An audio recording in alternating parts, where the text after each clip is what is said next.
What's up, everybody? Getting everything all adjusted and whatnot takes a bit of a minute. Probably end up cutting that part out. So, what's going on? What are we doing today, right?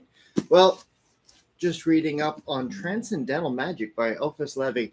Now, this is going to be something I'm going to talk about later in the afternoon. But, going through and getting our manifestations correct, right? Like the supplication of the spirit world with incenses and perfumes and doing the thing, right? That's all part of what it is that we need. And of course, I left my notes on the other side of the room. So today is going to be, well, what are the ingredients? Well, this is Althea, right? And Althea is the mallow root. It is for the cultivation and the creation of desire.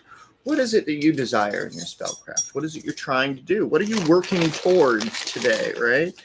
And I'm going to use a tablespoon of this to set that down, right? So we're going to use that as our base. And by setting it up as our base, we are thinking about these things in a much more direct kind of way. Now, if you'd like, I can go through and just touch on what Althea does. So this, and it's listed in Cunningham's Encyclopedia as, I do want to say it is Althea. Yes. So it's listed as Althea in this one, and it says protection and psychic powers. Althea has long been used in protection rites. It's also good as a psychic power stimulator. To burn as an incense or to carry in a personal sachet, Althea is known to be a good spirit puller. It brings good spirits during rituals when placed on the altar, and this is a popular voodoo practice. Now, we're not using it in voodoo today. That's not a practice that I partake in. And one of the things is that Cunningham does that I really enjoy is that he didn't double insert. And he actually did do,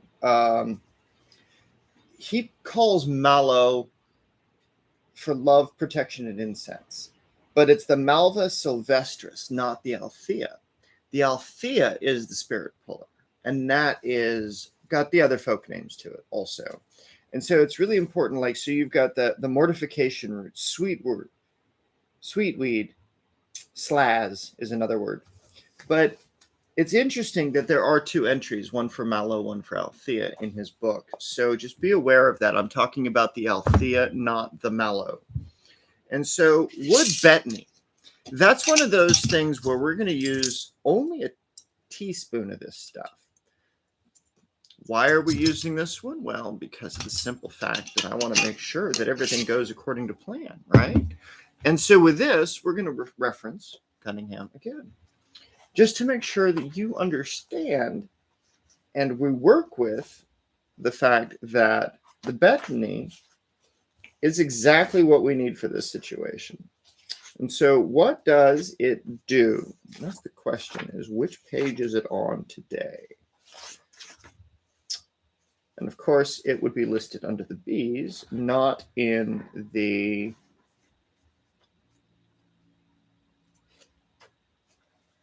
W in his book. So it's on page 55. So if you're following along, that is what is on there. So it's also known as bishopwort or purple betony. Its planet is masculine and its element is fire.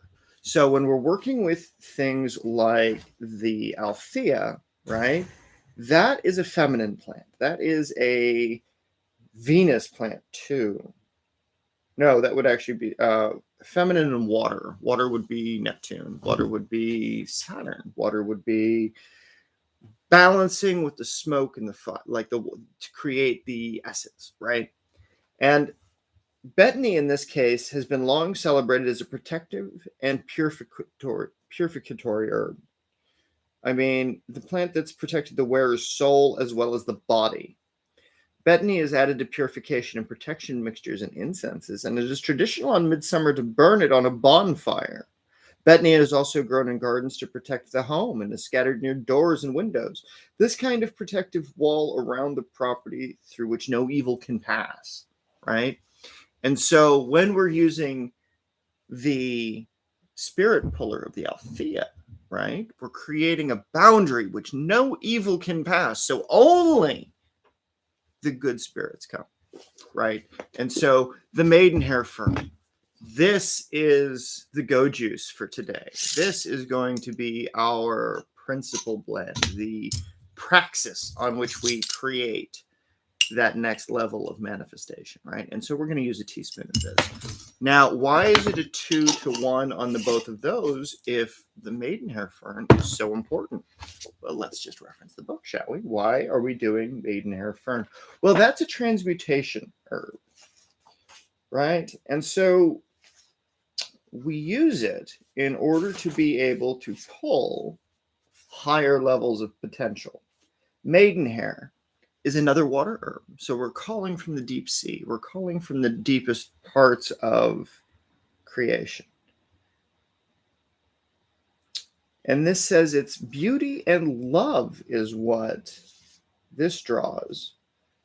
Venus's hair, right? So we're drawing in grace. We're drawing in transmutation of energy. And through those applications of it, we go through and we look at, well, this is the importance of this blend for today, is because we are quite literally using it to purify, to bring in the grace of the spirit, right? Or the spirit of grace, depending on what it is that your belief system is. So you've got grace is one of the muses, one of the divine sisters of heaven, right? And this goes back to the Greek stuff that we were talking about yesterday, where you've got the hope and grace and charity as the divine angels of heaven, right? Is the aspects of the divine feminine, right? But with the wood betony, it's preventing the evil of those things. So even when you deal with the angelic forces, you want to make sure that you're balancing out those ingredients which could otherwise cause systematic downfall of your doings if you are out of alignment.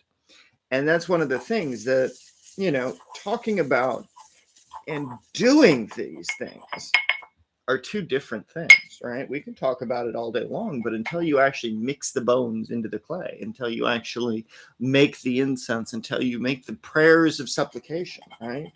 And so depending on which version of Levy's book that you've got, because there are two, I'm using the one that's put out that is thinner than the traditional text that I'm used to working with. So this one doesn't have as much of the stuff in it as I would like, but it does contain quite a bit of information on manifestation as far as the types of necromancy. And that is what I'd like to focus on. And as we are talking about the types of manifestations that you'll go through, that there are two kinds of necromancy that Levy talks on. One is the supplications through perfumes and pentacles and, like we said the other day, the phylacteries, which are created to cultivate the relationship between the individual and the talisman and protect them by the holy words, right? And one of those things is that you need to be aware of is that there is the magic of bloodletting and profane acts or the conjurations by the devils, right? I don't recommend those for the most part because they're not necessary. Why on earth would you need to deal? Why would you want to deal with an entity that you have to berate by some other higher force? Why don't you just deal with the entity that's going to get you? Like, are you trying to be edgy? I mean, like, really? because if that's the case, then it falls under the negative associations ascribed by Levy in his work, right? And that's one of those things where I know I said I was going to get into it later today. And again, there's a whole lot that I want to get into later today. But anyway, the concept is that if you're just looking to conjure spirits, to get a rise out of the spirit, or to test if they actually exist, then your work will be fruitless, right? If you're actually doing this stuff because you know that you have a need to deal with these things and to interact with these things, and to prepare your ingredients in such a way that they do elicit the most amount of effect, right? As you grind them down, it's not just about the ingredients, right? It's about the thing that the ingredients are going to do when they're together. So what is the ingredients going to do together in this case? And like I said, we have a manifestation blend. We have a boundary blend, and we have a thing that will call on grace. And so in this case, it is a protective blend, but it is also a manifestation blend. It is an additive that you can use to any of the other blends that we've already made before. And so when you are working with things like hope and grace and charity and all of those kinds of forces, right? What is it that's going to be the game changer for you? That's what you have to think about. What is it that's going to be your connection to the elementals, your attachment to these things? What would you need to bring grace into your life for? What do you need to change your perspectives on, right? And that would be the thing that you would do. You protect your home. You create a boundary from the things that would cause you problems. And so by doing that, are you limiting yourself by creating those boundaries?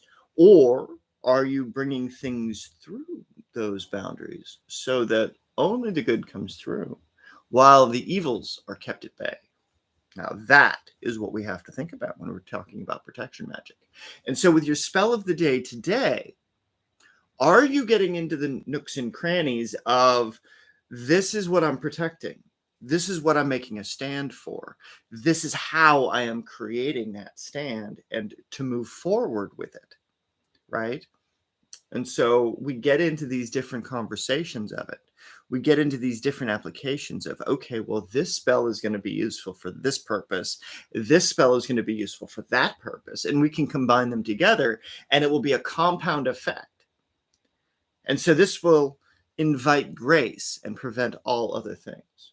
And so that's the thing we need to think about in our spell work today. What are you going to do to bring grace into your manifestation? What is grace to you? What does that look like? Right? And how do we work with it? So those are the questions I'm going to leave you with. And I would love to see you in the comments to go about what is the deeper application of these things for your work, right? So, my friends, I will see you at 2 p.m. today for the Right in the Afternoon.